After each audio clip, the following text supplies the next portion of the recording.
So hi good evening to all. कैसे हैं आप सारे लोग। तो आज की इस वीडियो में हम डिस्कस करेंगे top 20 MCQs on liberalism. Liberalism आपकी unit 1 UGC NET paper 2 political science का टॉपिक है। तो इसमें जितना ही मैंने पहले लिबरलिज्म को पूरा कंप्लीट पढ़ा दिया है, देन उसके बाद मैंने बोला था कि हर वीडियो के नीचे मैं आपको कुछ एमसीक्यूज़ दूंगी ताकि आपकी प्रैक्टिस हो जाए। तो उसी डायरेक्शन में आज मैं लेकर आई हूँ टॉप 20 क्वेश्चंस जो आपके एग्जाम में डायरेक्टली आपसे पूछे जाते हैं। ठीक है, तो विदाउट वेस्टिंग आवर टाइम हम वो सारे क्वेश्चंस देखेंगे। पहले मैं आपको 2 सेकंड का टाइम दूंगी, आप उसमें डिसाइड करेंगे, आप उसमें देखेंगे कौन सा आपको सूटेबल आंसर लग रहा है और क्वेश्चन के अकॉर्डिंग सूट कर रहा है। ठीक है, तो इसमें फर्स्ट क्वेश्चन देखेंगे, who is considered the father of classical liberalism. तो क्लासिकल लिबरलिज्म का फादर किसे कहा जाता है। आप अपने क्वेश्चंस अपने कमेंट सेक्शन में देते रहिए और आप देखिए आपने 20 क्वेश्चंस में थे कितने क्वेश्चंस आपने खुद से ठीक किए हुए हैं। Yes, the correct answer of this question is John Locke. John Locke is known as the father of classical liberalism. Then the second question is, what is the core value of liberalism? जो liberalism है उसकी core value क्या है, क्या कहता है liberalism? Equality की बात करते हैं, authority की बात, liberty और nationalism. So the correct answer is liberty. Liberty पे एम्फोसाइज करता है लिबरलिज्म और किसी चीज़ पे इतना ज़्यादा जोर नहीं करता। नेशनलिज्म है वो सेकेंडरी है, बट लिबर्टी उनका प्राइमरी गोल है। ठीक है, लिबरलिज्म का मतलब भी होता है इंडिविजुअल लिबर्टी की बात करना, उनके हक की बात करना, इक्वालिटी एंड जस्टिस इन सबको स्टैब्लिश करना। Then the third question is, which of the following is not a feature of liberalism. इनमें से कौन सा फीचर नहीं है लिबरलिज्म का। ठीक है, ये भी चीज़ आपको याद रखनी है क्वेश्चन में कि किससे नहीं पूछा गया और कौन सा फीचर पूछा गया है। ठीक है, तो इसमें ऑप्शन है rule of law, individual freedom, collectivism and free market. तो आप इसमें से बताएंगे कौन सा ऑप्शन सूट कर रहा है जो लिबरलिज्म का फीचर एक नहीं है।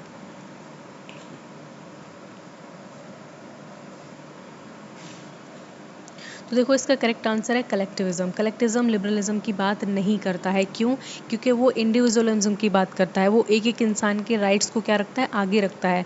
हम कलेक्टिव कब होते हैं, जब सोसाइटी में होता है। सोसाइटी की तो बात ही नहीं करता है। ये किसकी बात करता है, एक इंसान को कोर में रखते हुए ये उसकी लिबर्टी की बात करता है। तो उसमें जो कलेक्टिविज्म ऑप्शन है वो कैसा हो जाएगा, वो नेगेटिव हो जाएगा। ठीक है, and the second question is, who among the following is associated with the concept of negative liberty. देखो मैंने आपको बताया था जब पढ़ाया था तो पूरा वीडियो लिबरलिज्म के बारे में, उसमें नेगेटिव एंड पॉजिटिव लिबर्टी के बारे में मैंने आपको डिटेल में बताया था। ठीक है, तो आपको इसमें यही बताना कि इन सारे थिंकर्स में से कौन सा थिंकर ऐसा है जो नेगेटिव लिबर्टी से एसोसिएट है।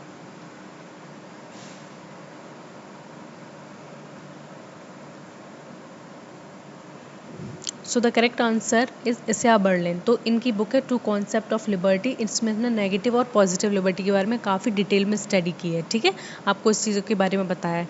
Then the next question is, according to John Stuart Mill, liberty should be limited only to prevent. JS Mill क्या कहते हैं कि हमें लिबर्टी कहाँ रोक देनी चाहिए, जहाँ पे क्या हो रहा हो। तो वो आपको डिसाइड करना है, injustice, revolution, harm to others and tyranny. तो यहाँ पे जो करेक्ट ऑप्शन है आंसर है वो हो जाएगा हार्म टू अदर्स। तो जो जेएस मिल है वो ये कहते हैं कि हमारी कोई भी एक्शन को लिमिट नहीं करना चाहिए जब तक कि वो दूसरों के एक्शन को हार्म ना करें। मतलब ऐसे कभी भी हमें लिबरलिज्म को या लिबर्टी को यूज़ ना करना चाहिए, ना इंजॉय करनी चाहिए जिससे दूसरों की लिबर्टी क्या हो, दूसरों की लिबर्टी पर बहुत ज़्यादा असर पड़े या फिर उनकी लिबर्टी हार्म हो। ठीक है, so moving are to next question जो इसी से रिलेटेड है, the harm principle was propounded by. Harm principle किसने दिया है। ठीक है, ऊपर के क्वेश्चन को देख के आप समझ गए होंगे तो इसका आंसर क्या है, of course JS mill. Third option इसका करेक्ट ऑप्शन हो जाएगा। Then the next seven question is, which type of liberalism support state intervention in the economy। कौन से तरीके का लिबरलिज्म है जो सपोर्ट करता है किस चीज़ को, स्टेट के इंटरवेंशन को इकोनॉमी में। मतलब कि स्टेट को इंटरवेन करना चाहिए ताकि लोगों की इकोनॉमिक फ्रीडम को वो ध्यान में रख सके। ठीक है, कोई ऐसा फैक्टर ना हो जो पूरी तरीके से मार्केट को डोमिनेट कर ले और बाकी जो न्यू प्लेयर्स है वो मार्केट में आ ही ना पाए। तो कौन सा लिबरलिज्म इसको सपोर्ट करता है, क्लासिकल लिबरलिज्म करता है, लिबर्टेरियनिज्म करता है, न्यू लिबरलिज्म करता है या मॉडर्न लिबरलिज्म करता है। तो इसका आंसर बताइए।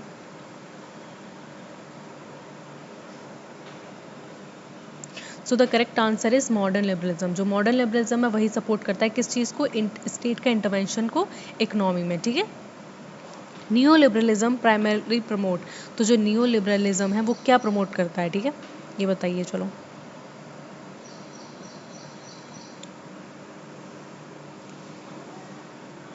So the right answer is market freedom. ये मार्केट फ्रीडम को क्या करता है, प्रमोट करता है, लिबरलाइज करता है। कहते हैं कि मार्केट में जितने भी चीज़ें हैं उन सबको क्या करना चाहिए, एकदम फ्री कर देना चाहिए। सारे लोग आके मार्केट में अपनी अपनी चीज़ों को सेल करें, प्रॉफिट लें, ठीक है। इससे उनकी लाइफ अल्टीमेटली सुधरेगी। तो न्यू लिबरलिज्म इसी के बारे में बात करते हैं, ठीक है। And the next question is two concept of liberty is a work of. ये बुक है, मैं पहले बता चुकी हूँ किसकी बुक है, आप बताइए। मिल, लॉक, सिया बर्लिन और हैयक।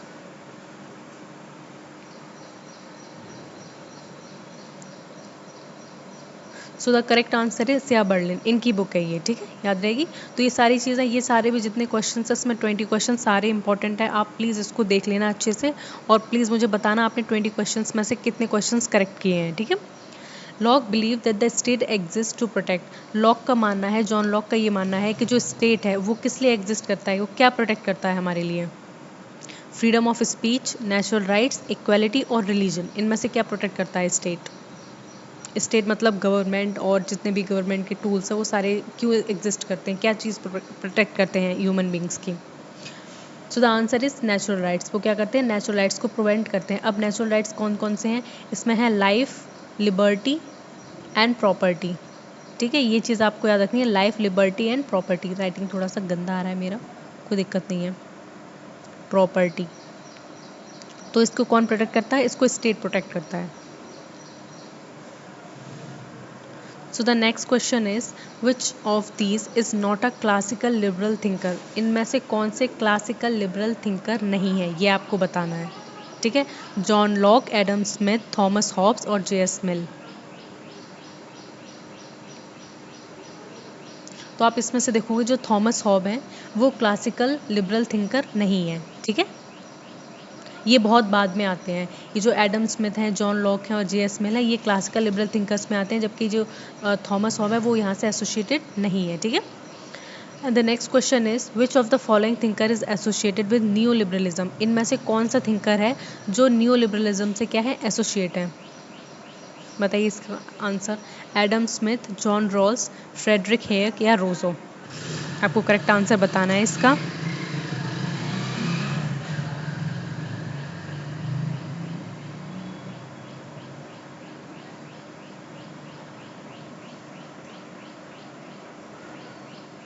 Okay, so the correct answer is Friedrich Hayek, ठीक है। ये न्यू लिबरलिज्म से क्या है, एसोसिएटेड थिंकर है।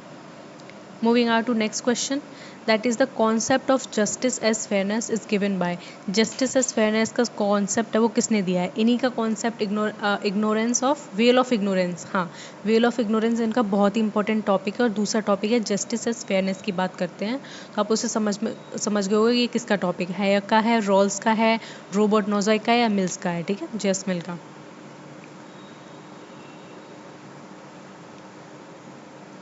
So the correct answer is John Rawls. John Rawls इसका करेक्ट आंसर हो जाएगा, उन्होंने ही कॉन्सेप्ट दिया था जस्टिस एज फेयरनेस का। And now moving to the next question, that is who wrote anarchy, state and utopia. ये बहुत ही ज़्यादा इंपॉर्टेंट बुक है, इस एग्जाम में ये बुक पूछी जाएगी, क्योंकि हर एग्जाम में इससे रिलेटेड कोई ना कोई क्वेश्चन मिल जाता है। आपके एमसीक्यूज में मिल जाता है या फिर मैच करेक्ट द फॉलोइंग में आ जाता है, मैचिंग में आ जाता है। लेकिन ये state anarchy, state and utopia, ये जो बुक है ये बहुत ज़्यादा इंपॉर्टेंट है। तो देखें ये किसने लिखी है, जॉन रॉल्स की है, रॉबर्ट नोज़ाइक की है, हैयक की है या बर्लिन की। इसमें करेक्ट ऑप्शन आप बताइए कौन सा है। So the correct answer is Robert Nozick, इनकी ये बुक है। इसमें ये क्या करते हैं, स्टेट को एज एन यूटोपिया बताते हैं, ठीक है। इसमें ये मार्क्स की भी थोड़ी सी क्रिटिसाइज करते हैं, मार्क्स को भी काफ़ी सारी चीज़ों को लेके, तो ये सारी चीज़ें हैं उसमें, ठीक है। क्लासिकल लिबरलिज्म एम्फोसाइज, जो क्लासिकल लिबरलिज्म है जो सबसे पहले आया था 17th सेंचुरी में, वो किस चीज़ पे एम्फोसाइज करता है, किस चीज़ पे सबसे ज़्यादा जोर देता है। Social justice, economic equality, individual autonomy या political activism, collectivism.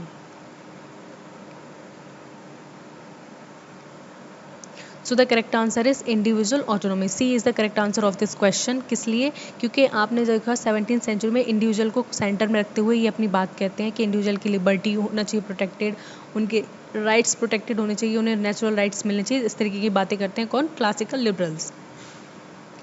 And the 16th question is, who among the following is a key proponent of laissez-faire economy? जो फ्री मार्केट इकोनॉमी की हम बात करते हैं तो उसको कौन प्रोपाउंड करता है? मतलब मार्केट एकदम खुला कर देना चाहिए, सारे लोगों को मार्केट में आना चाहिए, ठीक है, सारे लोग अपना प्रोडक्शन करें, सेल करें, उससे प्रॉफिट जनरेट करें, ठीक है। तो ये किसका आइडिया था, किसने ये आइडिया दिया? कार्ल मार्क्स, एडम स्मिथ, मिल या हैक ने? तो इसका आंसर बताइए, क्या इसका करेक्ट आंसर होगा? सो the correct answer is Adam Smith. Adam Smith ने इसको क्या किया, प्रोपाउंड किया है, ठीक है, इस आइडिया को। Then the next question is which idea is central to liberal democracy? जो कौन सा आइडिया है जो लिबरल डेमोक्रेसी के सेंटर में है, ठीक है। क्या प्रमोट करता है? वन पार्टी रूल को प्रमोट करता है, डायरेक्ट मोनार्की को करता है, सेपरेशन ऑफ पावर्स को करता है, या रिलीजियस स्टेट को करता है? देखो जहाँ भी लिबरल आ जाए, लिबरल डेमोक्रेसी आ जाए, लिबर्टी आ जाए, लिबरलिज्म आ जाए, तो आपको सारे ऑप्शंस में सबसे पॉजिटिव ऑप्शंस देखने हैं, ठीक है। अब देखो यहाँ पे जैसे कि ऑप्शन दिए वन पार्टी रूल, अगर वन पार्टी रूल होगा तो क्या होगा? डिक्टेटरशिप होगी, अथॉरिटेरियन होगा। डायरेक्ट मोनार्की है तो ये मोनार्की एक डेमोक्रेसी का फीचर नहीं हो सकती, क्योंकि मोनार्की का मतलब ही होता है राजा का शासन, और डेमोक्रेसी का मतलब होता है लोकतंत्र, जहाँ लोगों का शासन होगा। सेपरेशन ऑफ पावर एक इसेंशियल फीचर है किसका? लिबरल डेमोक्रेसी का, तो ये याद में रखेंगे, ठीक है। रिलीजियस स्टेट की बात ये नहीं करता है, क्योंकि ये टॉलरेंस की बात करता है और सेकुलरिज्म की बात करता है। Then the 18th question is liberalism develop primarily in the opposition to? तो जो लिबरलिज्म है वो किसके अपोजिशन में डेवलप हुआ था? Socialism, feudalism, democracy, environmentalism?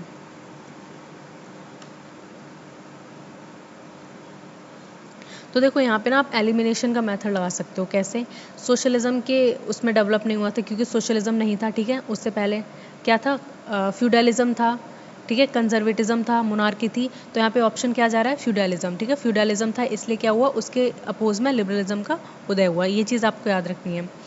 Then the 19th question is which branch of liberalism stretches the moral limits of state action? Modern liberalism, classical liberalism, neoliberalism और welfare liberalism? तो कौन सी ब्रांच है लिबरलिज्म की जो stress करती है किस चीज़ पे? जो स्टेट है वो क्या करे? मोरल एक्शंस ले, ठीक है। मोरली क्या हो? जो सही हो, जस्टिसेबल हो, वो एक्शंस लो, किसके लिए? पीपल के लिए, वहाँ के लोगों के लिए। तो कौन सा लिबरलिज्म इसको फोकस करता है? Modern liberalism, classical, neo liberalism और वेलफेयर लिबरलिज्म?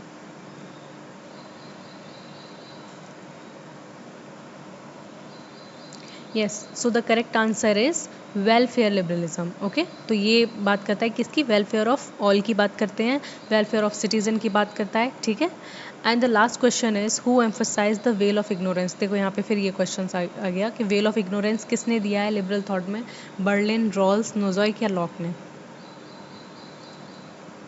तो यहाँ पे करेक्ट आंसर क्या हो जाएगा? जॉन रॉल्स, ठीक है, बी ऑप्शन इसका करेक्ट आंसर हो जाएगा। तो ये 20 क्वेश्चंस बहुत ज़्यादा इंपॉर्टेंट है आपके यूनिट 1 आइडियोलॉजी जो टॉपिक है उसमें।